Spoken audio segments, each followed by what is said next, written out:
He wore the ring I gave him like a promise, until I watched him kiss her with it still on his finger. That's when I realized the vow meant nothing, and neither did he. He kissed her while wearing the ring I gave him. I always believed that love meant loyalty.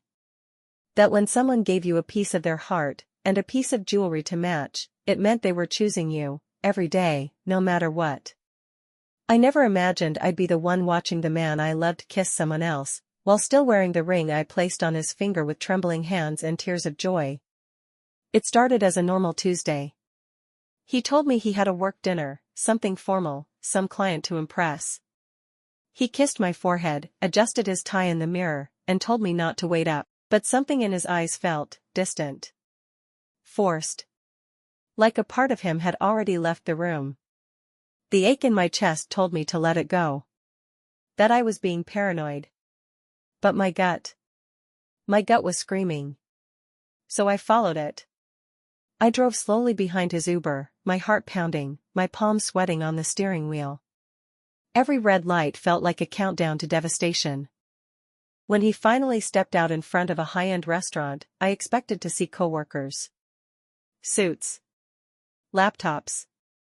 Business chatter. But instead, I saw her.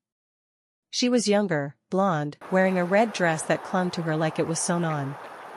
She greeted him with a smile that suggested familiarity, a smile that said this wasn't their first night.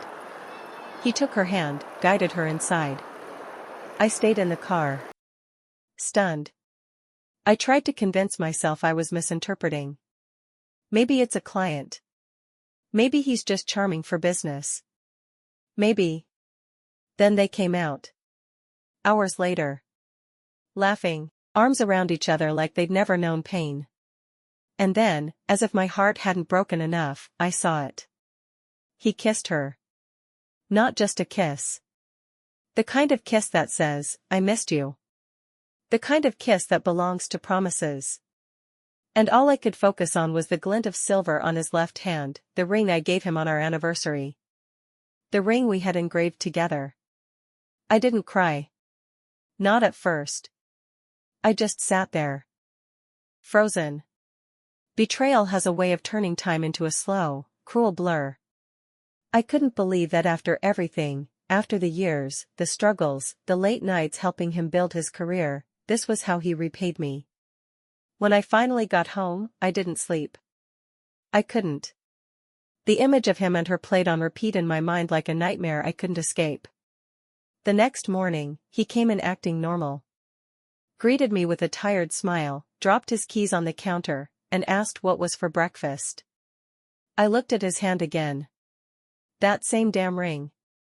I asked him how the work dinner went. He lied effortlessly. Said the client was tough, but he handled it. I asked him if he missed me. He said always. And that's when the tears finally came, not out of weakness, but out of the realization that the man I loved was a stranger in my home. I didn't confront him that day. I waited. I collected proof. I took screenshots, photos, everything. I needed to be smart, not just emotional. And when the time was right, I left him. Not with a scream. Not with a fight. Just a note that said, "You kissed her while wearing the ring I gave you." That was the moment I realized you never deserved it. He came home to an empty closet, my ring on the kitchen table, and silence where our laughter used to live. I walked away. With my dignity. With my truth. And with the knowledge that I may have lost a man, but I found myself again. 8552.